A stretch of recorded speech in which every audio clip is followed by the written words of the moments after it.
أعوذ بالله من الشيطان الرجيم. بسم الله الرحمن الرحيم. خلق الإنسان من صلصال كالفخار وخلق الجان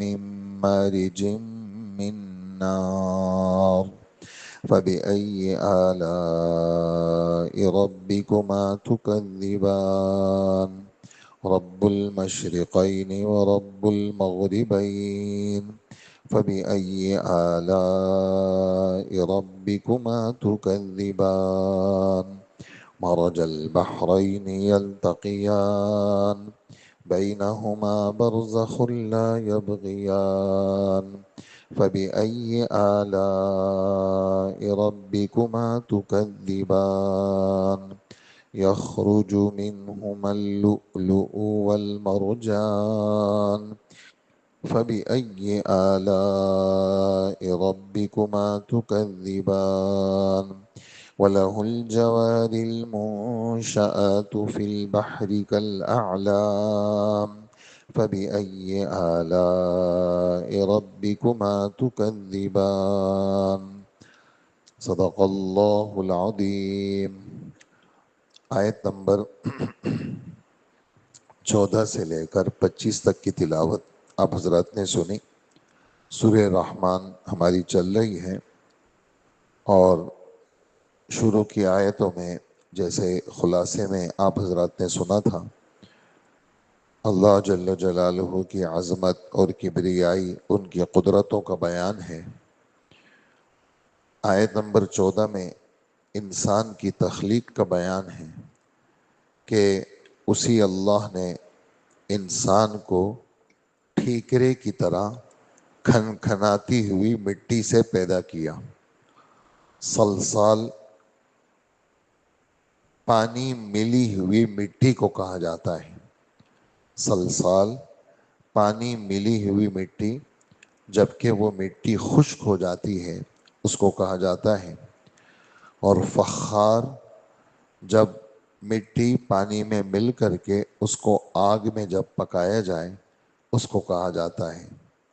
جیسے سرائی اور مٹکا ہم دیکھتے ہیں، یا پنجاب وغیرہ میں ہم اینٹوں کو دیکھتے ہیں جو کہ بھٹیوں میں ان اینٹوں کو پکایا جاتا ہے. تو وہ مٹی جو پانی میں مل کر کے اس کو آگ میں پکایا جائے تو اس کو فخار کہتے ہیں. تو انسان کو، اور انسان سے مراد حضرت آدم علیہ السلام ہیں، انسان سے مراد حضرت آدم علیہ السلام ہیں، اس لیے کہ تفصیلات احادیث مبارکہ میں بیان ہوئی ہیں کہ حضرت جبرائیل علیہ السلام کو بھیج کر کے ساری دنیا کے اندر مختلف قسم کی مٹیاں، سفید، سرخ، کالی، نرم، سخت، ان مٹیوں سے انسان کو بنایا گیا، حضرت آدم علیہ السلام کو. اسی وجہ سے پوری دنیا کے اندر جتنے انسان ہیں، کچھ گورے ہیں، کچھ کالے ہیں، کچھ سانولے ہیں، کسی کی نرم طبیعت، کسی کی گرم طبیعت، یہ سب مٹی کا اثر ہے. تو پہلے انسان کو ہم نے اس طرح بنایا، پانی ملی ہوئی مٹی، اس سے ہم نے انسان کو بنایا. اور جو جنات کا جو بڑا ہے، جن سے جن، جان، یہ جیسے انسان، یہ اس کے ماتحت میں اس کی جزیات آتی ہیں، زید، عمر، بکر، خالد اس کے ماتحت آتے ہیں. ایسے ہی جان وہ بھی انسان کی طرح ہے، اس کے ماتحت میں جنات کے جزیات آتے ہیں، افراد آتے ہیں. تو اس کو کس سے پیدا کیا؟ اس کو آگ کے شعلے سے پیدا کیا. مارج، مارج جو آگ کا شعلہ اوپر اٹھتا ہے اس کو کہا جاتا ہے. تو خالص آگ سے اس کو پیدا کیا جنات کو. بتانا یہ مقصود ہے کہ انسان کے بناوٹ کے اندر جو زیادہ تر غالب چیز ہے وہ مٹی ہے، اور جنات کے بناوٹ میں جو زیادہ غالب چیز ہے وہ آگ ہے. اس میں ہم نے انسان کو پیدا کیا ہے، جنات کو، انسان کو اللہ نے پیدا کیا ہے، اور دونوں کو مکلف بنائے ہیں. باقی جتنے جانور ہیں، درند ہیں، جو مخلوق پیدا کی ہے وہ مکلف نہیں ہے۔ مکلف مانے ذمہ دار، جس کی طرف احکامات متوجہ ہو اس کو مکلف کہا جاتا ہے۔ جس کو آسمان سے احکام کا ذمہ دار بنایا جاتا ہے اس کو مکلف کہا جاتا ہے۔ میم، کاف، لام مشدد، اس لام کے اوپر زبر، اس کے بعد فا۔ کوئی بھی پوچھے مکلف کس کو کہتے ہیں، آپ کہیں گے کہ جس کو آسمانی احکامات کا ذمہ دار بنایا جاتا ہے اس کو مکلف کہتے ہیں۔ تو اے انسان اور اے جن، تم اپنے پروردگار کی کون کون سی نعمتوں کو جھٹلاؤ؟ وہ پیدا ہی نہیں کرتا تو تمہارا وجود ہی نہ ہوتا۔ دیکھو اس نے تمہیں پیدا کیا، تمہیں وجود دیا، اور خود بخود پیدا نہیں ہوئے، پھر خامخواہ پیدا نہیں ہوئے کہ ویسے ہی پیدا کر لیا، ایسا نہیں ہے، بلکہ کسی غرض سے اللہ نے تمہیں پیدا کیا ہے۔ اسی طرح فرماتے ہیں کہ دونوں مشرقوں اور دونوں مغربوں کا پروردگار وہی ہے۔ دو مشرق اور دو، حالانکہ مشرق تو ایک ہے، مغرب تو ایک ہے، تو دو مشرق کا کیا مطلب؟ تو اس کا جواب یہ ہے، ہم آپ سب دیکھتے ہیں کہ جب گرمیاں ہوتی ہیں تو یہ سورج بالکل بیچ میں چل رہا ہوتا ہے۔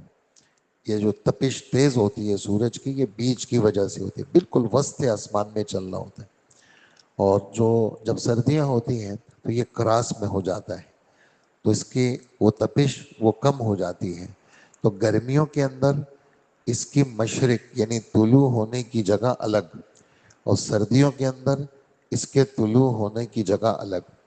ایسے ہی مغرب، دو مغربوں کا رب، گرمیوں کے اندر یہ یوں بیچ میں جا کے غروب ہوتا ہے، اور سردیوں کے اندر کراس سے نکلتے کراس میں جا کے غروب ہوتا ہے۔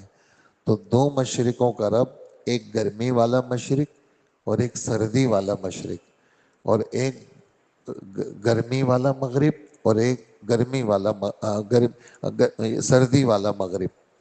اور ایک صورت آپ پڑھ چکے ہیں اس میں، سورہ صافات جو سورہ یاسین کے بعد ہے، اس میں ہمارے رب فرماتے ہیں رب المشارق والمغارب، اللہ پاک مشرقوں کے رب ہیں اور اللہ پاک مغربوں کے رب ہیں۔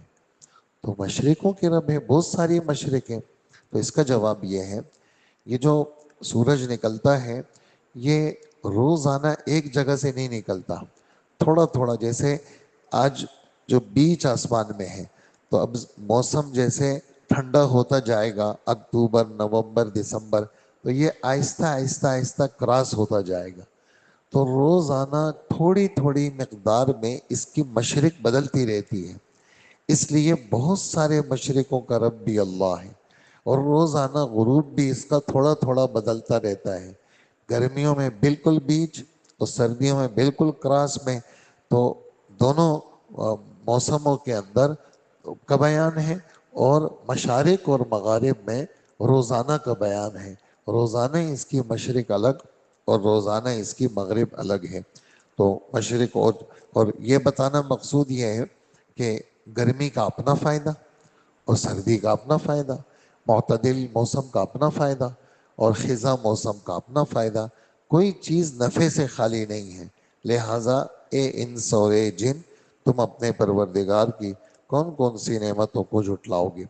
آگے فرماتے ہیں مرج البحرین یلتقیان، اسی نے دو سمندروں کو اس طرح چلایا کہ وہ دونوں آپس میں مل جاتے ہیں۔ دو سمندر سے مراد کھارا پانی اور میٹھا پانی، کھارا پانی اور میٹھا پانی۔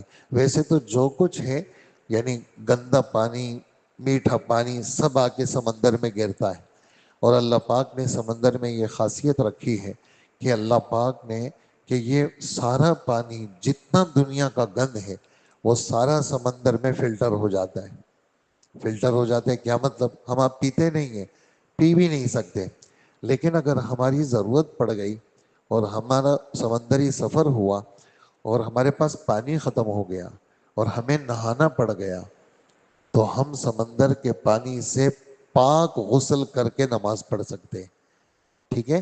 اور اسی طرح جو ہے نا ہم سمندر کے پانی سے وضو کر سکتے ہیں، جیسے کہ ایک صحابی رسول سمندر کے اندر کشتی وغیرہ اور مچھلی کا یہ ان کا کاروبار تھا، حضور صلی اللہ علیہ وآلہ وسلم سے پوچھتے ہیں کہ اللہ کے رسول، ہمارا اس طرح ہوتا ہے اور کبھی کبھار ہمارے پاس صرف پینے کا پانی ہوتا ہے، اگر ہم وضو میں لگا دیں تو پھر ہم پینا مشکل ہو جائے گا، اور اتنا سارا پانی ہم کشتی میں نہیں لے جا سکتے، تو آپ ہمیں بتائیں سمندر ہمیں کیا فائدہ دیتا ہے پانی کے حوالے سے؟ حضور صلی اللہ علیہ وآلہ وسلم نے فرمایا، هو الطہور ماؤہ والحل میتتہ، یہ جو سمندر ہے نا، اس کا پانی پاک کرنے والا ہے، اور اس کا مردار یعنی جو اس کی مچھلی ہے وہ کیا ہے؟ وہ حلال ہے۔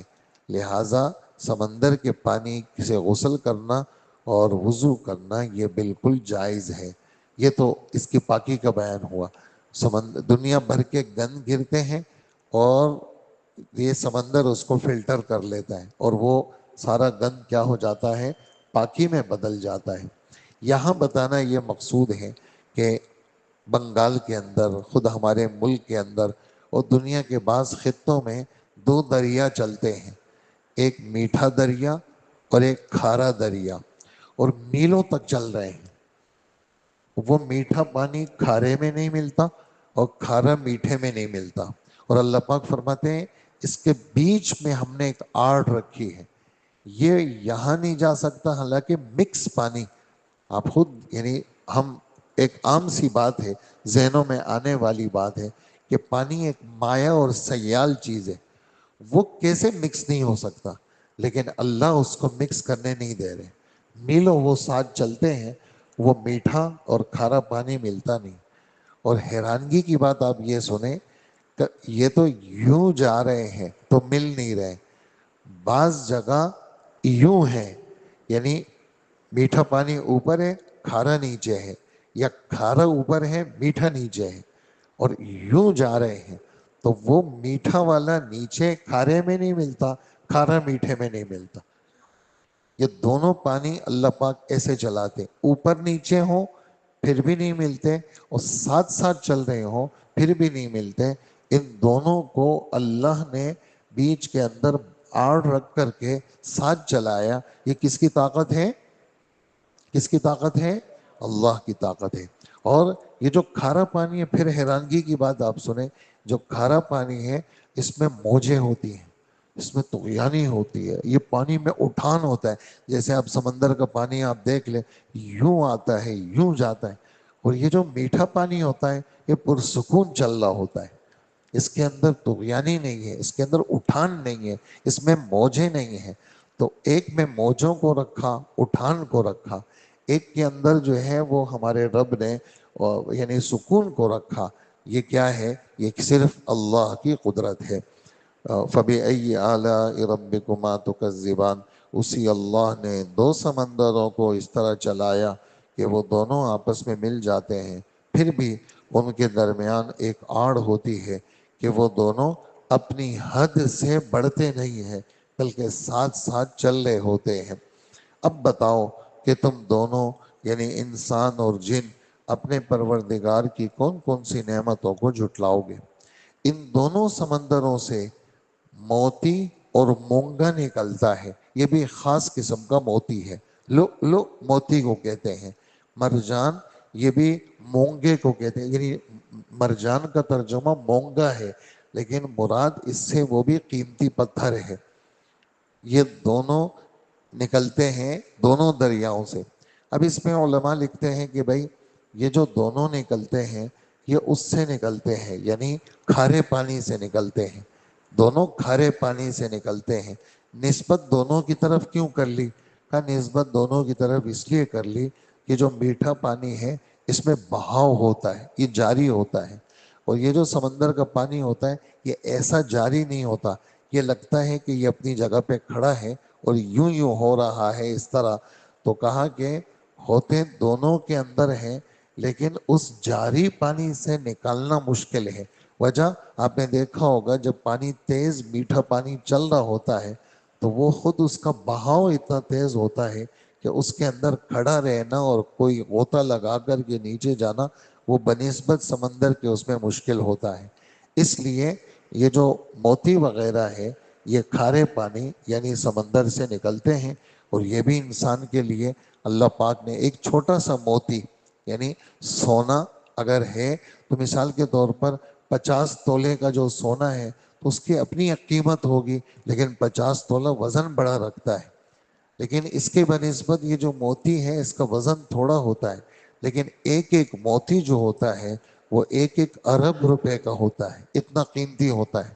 اور یہ بھی اللہ پاک سمندروں سے یہ موتیاں پہاڑوں سے اللہ پاک نکالتے ہیں، یہ بھی اللہ کی ایک نعمت ہے۔ ارشاد فرماتے ہیں ان دونوں سمندروں سے موتی اور مونگا نکلتا ہے، اب بتاؤ کہ تم دونوں اپنے پروردگار کی کون کون سی نعمت کو جھٹلاؤ گے۔ اور آخری آیت، اور اسی کے قبضے میں وہ جہاز ہیں جو پہاڑوں کی طرح اونچے کھڑے ہیں۔ کیا بتانا چاہ رہے ہیں؟ پانی کی خاصیت ڈبونے کی ہے، ایک پتھر بھی آپ ڈالیں گے تو پتھر اوپر تیرے گا نہیں بلکہ نیچے چلا جائے گا۔ اتنا بھاری جہاز جو لوہے کا ہے یا کشتی ہے، ہونا یہ چاہیے کہ یہ ڈوب جائے، لیکن وہ جہاز لوہے کا، پھر اس پہ ٹنوں مال اور لوگ سوار ہوتے ہیں، اور وہ سمندر کے اندر کھڑا ہے۔ کیسے کھڑا ہے؟ دور سے نظر آتا ہے کہ پہاڑ ہے، اور وہ سمندر میں، حالانکہ سمندر کی گہرائی بہت زیادہ ہے، وہ کیا اس جیسے بڑے بڑے پہاڑ کو ڈبوئے اور پتہ نہ چلے، لیکن یہ کشتیاں، یہ جہاز سمندر کے اوپر ہیں، اور یہ اللہ کے حکم سے سمندر کو چیرتی ہوئی چلتی ہے۔ یہ بڑے بڑے جہاز سمندر کو چیرتے ہوئے چلتے ہیں، اور جب کھڑے ہوتے ہیں لنگر انداز ہوتے ہیں تو یہ پہاڑوں جیسے بڑے بڑے لگتے ہیں۔ ان کو سمندر میں ٹکانا یہ اللہ کا کام ہے، ان کو سمندر میں رکھنا، ٹکانا، کہ یہ ٹک گئے ہیں اور ڈوب نہیں رہے ہیں، یہ صرف کس کا کام ہے؟ یہ اللہ کا کام ہے۔ وہ اللہ، اسی کے لیے قبضے میں ہے وہ جہاز، وہ کشتیاں جو پہاڑوں کی طرح اونچے اونچے کھڑے ہیں۔ اب بتاؤ کہ تم دونوں اپنے پروردگار کی کون کون سی نعمت کو جھٹلاؤ گے۔ اللہ جل جلالہ ہم سب کو عمل کی توفیق عطا فرمائیں۔ باقی انشاءاللہ عید کے بعد انشاءاللہ ہمارا شروع ہوگا۔ رات میں آج سفر ہے، آپ حضرات سے دعا کی درخواست ہے، آسانی ہو جائے اور قبول ہو جائے۔ ہم آپ کے لیے دعا کریں گے، آپ ہمارے لیے دعا کیجیے گا۔ وصلی اللہ وسلم علی نبینا محمد وآلہ واصحابہ اجمعین۔ اے اللہ ہمارے گناہوں کو معاف فرما، ہماری مغفرت فرما، خیر اور عافیت کا معاملہ فرما، اور ہمیں کسی کا محتاج نہ بنا۔ اللہ پاک سفر میں ہمارا ساتھی بن جا، پیچھے گھر بار مسجد مدرسے میں اے اللہ آپ ہمارے نائب بن جا۔ اے اللہ سفر کو ہمارے لیے آسان فرما اور اس کی لمبائی کو مختصر فرما۔ اے اللہ اس سفر کے اندر ہم آپ سے نیکی کی درخواست کرتے ہیں کہ نیکی کی توفیق عطا فرما، اور آپ ہمیں نیک عمل کی جو آپ کو خوش کر دے اس کی ہمیں توفیق عطا فرما۔ اللہ پاک سفر کی سختیوں سے ہماری حفاظت فرما، اور اے اللہ برے مناظر کے دیکھنے سے ہمیں بچا لیجئے، اور برے لوٹنے سے ہمیں بچا لیجئے، اور اے اللہ مظلوم کی بد دعا سے بچا لیجئے، اور اے اللہ حالات کے سدھار کے بعد حالات کے بگاڑ سے بچا لیجئے، اور اے اللہ جتنے لوگ سفر میں سفر کر رہے ہیں نیکی کا سفر اس کو آسان فرما اور قبول فرما، اور اے اللہ عید کی نماز، قربانی کے جانور اور قربانی کے جانوروں کا خریدنا، ان کا ذبح، ان کی تقسیم، یہ سارے مراحل یا اللہ آسان فرما۔ اے اللہ اس سب چیزوں کو قبول فرما۔ یہ جتنے دن ہمارے آس پاس گزر رہے ہیں اس وقت، دن اور رات، ان دنوں اور راتوں کی قدردانی نصیب فرما، 100% بد نظری سے اور غلط بول سے حفاظت فرما۔ اللہ پاک ہم سب کی تربیت فرما اور خیر اور عافیت کا معاملہ فرما، دائیں بائیں آگے پیچھے اوپر نیچے سے ہمیں محفوظ فرما۔ اللہ پاک لوگوں کے دبدبے سے اور بے بسی سے ہماری حفاظت فرما، ہر طرح کے اچانک کی پکڑ سے، اچانک کے شر سے ہمیں محفوظ فرما۔ اللہ اچانک کی خیریں ہمیں عطا فرما اور ظاہری باطنی سلامتی ہمیں نصیب فرما، گھروں سے بیماریاں، تکلیفیں، پریشانیاں ختم فرما۔ اللہ پاک خیر اور عافیت کا معاملہ فرما، حاسدین سے بچا، جادوگروں سے بچا، نظر والوں سے بچا، بدخواہوں سے بچا، چوروں ڈاکوں سے ہماری حفاظت فرما۔ اللہ پاک آپ ہم سب پہ پردہ ڈال دے اور دنیا آخرت کی بدنامی سے اور رسوائی سے ہم سب کی حفاظت فرما، ہماری دعاؤں کو قبول فرما۔ وصلی اللہ وسلم علی نبینا محمد وآلہ واصحابہ وامتہ اجمعین، آمین برحمتک یا ارحم الراحمین۔